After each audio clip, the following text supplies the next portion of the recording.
They do have a timeout. Decide not to use it. Curry, way downtown. Bang! Bang! Oh, what a shot from Curry! Guys, I owe y'all a massive thank you. The last video, in under a day, in under like 10 hours, got over 100 likes. And because y'all decided to go down there and kill that like button, we got a ton of new subscribers. We were recommended to new listeners. We also got over 2,000 views on that video in about 12 hours.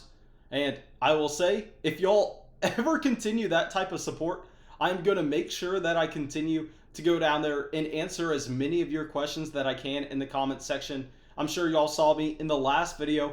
I probably answered about 30 or 40 trade questions. I don't know how many, but it was definitely way more than usual.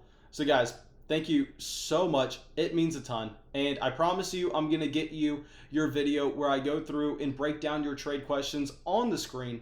But before that, we have some major news to talk about.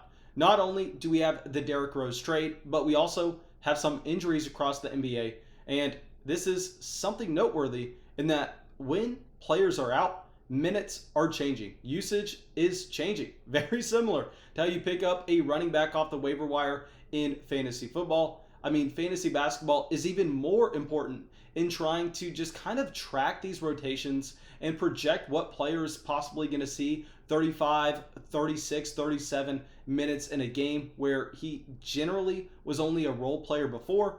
Because if you're seeing that type of usage in your rotation, you are going to be an impact player for fantasy, and we need to be looking at you. Well, the first thing we are going to talk about, though, is going to be Derrick Rose getting traded to the New York Knicks. He was traded for Dennis Smith Jr., who obviously not going to be someone we need to focus in on too much, and a second-round pick. And here, Derrick Rose being moved is going to make a difference. I mean, Derrick Rose is seeing about 25 minutes a game. He has about 14 minutes a game, 2 boards, 4.5 assists, and a steal and a half. So, yeah, Derrick Rose, not necessarily a fantastic option in fantasy. It's not like you are winning your matchup because you are playing Derrick Rose in the slightest. But the impact this trade is going to have is it's going to open up some more minutes for the players in the Pistons rotation, and it's going to take away some of the usage for the players on the New York Knicks. We know Tom Thibodeau is Derrick Rose's guy. We know that he is going to be playing Rose, not necessarily with the other starters' minutes, just because, I mean, he loves to push his starters to the 36, 37 minute mark every single game. Derrick Rose, on the other hand, we know he's going to be managed. We know he's not going to be able to go up there and see that many minutes. Don't need to say why. We all understand. But still, if he's seeing about 25 minutes a game, if he is seeing maybe even a little bit less, 24, 23, those are going to be minutes taken away from some of the other guards on the New York Knicks, where Dennis Smith Jr. has only played 3 games for the Knicks, and he was going to the G League bubble before this trade happened. So, really, the Knicks guards, I mean, they were going out there and they were eating. I mean, with RJ Barrett, he was seeing 35 minutes a game. Alec Burks, 26. Emmanuel Quickley, honestly, the guy I want to be looking at the most, was seeing about 20 minutes a game. And I think we can expect all of these numbers to go down. Maybe not necessarily RJ Barrett, because while he is technically a shooting guard, we know that he does not necessarily profile to be like Derrick Rose. They're not going to be playing the same position on the court. But RJ Barrett is going to be seeing less possessions, bringing the ball down the court, something I don't necessarily like for his development. I don't really understand why they decided to make this move, but it's something we have to talk about. It's something we have to discuss, because Barrett was seeing 35 minutes a game. He was seeing 17 points, 6.5 rebounds, 3 assists. So if you were playing in a category league, I mean, RJ Barrett, not someone you are interested in. I mean, he was killing you in multiple categories with his efficiency numbers. But in a points league, with RJ Barrett being so young, with him seeing so many minutes, knowing that he can develop into being a better player, I mean, he was an option that you were looking at almost every single night. 17 points, 6.5 rebounds, 3 assists is nothing to pass up on in a points league. But with Derrick Rose coming in, the games that Rose plays, what I'm expecting is RJ Barrett to maybe go down from 35 to 34, 33 minutes a game. I mean, it's not really going to be that big of a difference at all. But I think we are going to see RJ Barrett putting up less shots, just because his role in the rotation should change when Derrick Rose is on the court. So Barrett's a player that I think the usage rate should slightly go down. Obviously, I am more than willing to be wrong on this. If you think I am wrong, I would love to hear your opinion in the comment section below. And on the other hand, with Alec Burks, I mean, this is a player that with 26 minutes a game previously, and he was only dropping 13 points. I think now we drop him to a point where I am fine getting him off our roster. And with Emmanuel quickly, I mean, this player was looking extremely good this season for the Knicks. I mean, he looked like a lone bright spot on this roster outside of guys like Julius Randle and RJ Barrett. I mean, I don't understand why they are bringing in Derrick Rose unless they want him to be a mentor, because if I'm the New York Knicks, I want Emmanuel quickly, a player who's only 20 years old, to be seeing as many possessions as he can this season to help with his development. And he was playing less than 20 minutes a game, and he had 12 points. So here doesn't necessarily make a ton of sense. Obviously going to hurt his fantasy upside and his fantasy floor with that as well. And if we go to the other side of the deal, if we go over to the Detroit Pistons, I mean, Jeremy Grant, I don't think this changes him at all. He's already seeing 36 minutes a game.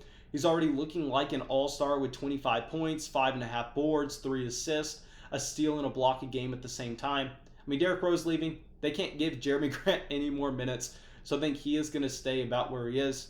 But Josh Jackson now is a player that I think we need to be looking at very seriously and seeing a bump up in minutes and a bump up in his usage.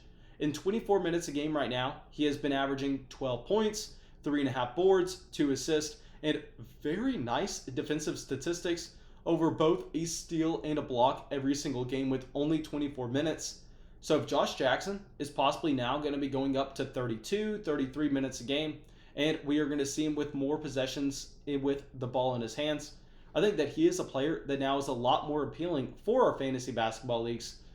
But let's stop talking about the Derrick Rose trade. I mean, if you have any other opinion that I maybe did not talk about, any other player take, like I said, I mean, y'all have opinions that are worth more than mine. I promise you that. So please go down to the comment section and let me hear it while I'm down there answering some questions. But our next player we're going to talk about with the Chicago Bulls, I mean, Johnny and Garrett just got done discussing him. Our man Lauri out here going to be missing about 2 to 4 weeks with a right shoulder sprain. And he was seeing a ton of minutes. I mean, obviously, he was a decent fantasy asset. We already heard Johnny and Garrett kind of debate back and forth on him for a couple minutes, so I don't want to dive too much into him. But great thing is, last week, I went out there and told y'all to pick up Thaddeus Young. Now, Thaddeus Young looks like he is going to be a player jumping up to seeing a ridiculous 32, 33, 34 minutes a game. I mean, we know that he was already closing in on the high 20s.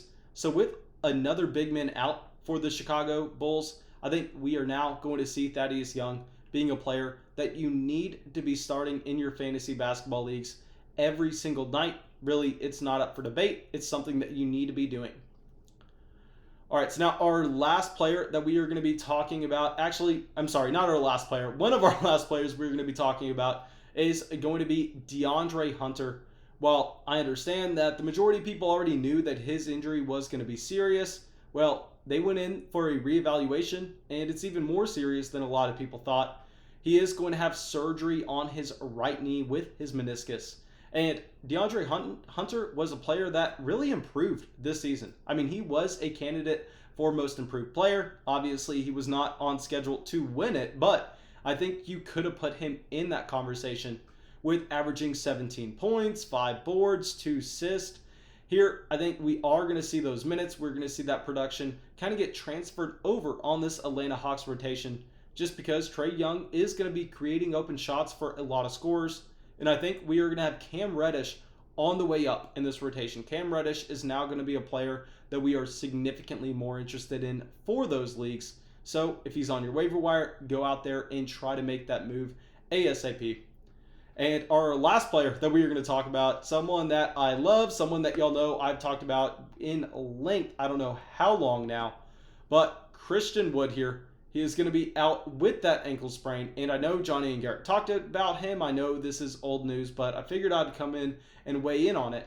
With Demarcus Cousins, I know he looked like a fantastic waiver wire pickup. I mean, he looked like he was going to come in, step into that Christian Wood role, and because he was going to be seeing so many minutes, we were going to have close to the similar production that we would have expected from Christian Wood. But Demarcus Cousins, not a great NBA player. I'm just going to put that out there. I mean, he's far from the player that he was in Sacramento. And here with Boogie, I mean, I don't even really know what to say, just because you're going to be having to put him in your lineup every time he plays, just because he's going to get the usage. But I think all you're having to do is you're having to put him in, send a prayer up, and praying that he goes to being his old self, that he pulls the John Wall, that he's able to get something going for the Houston Rockets. Now, thank you guys. I really hope y'all enjoyed this video. I really hope y'all got something from it. As always, if y'all did, go down there, drop a like, leave a comment, subscribe to the channel, and I'll see y'all with the video tomorrow.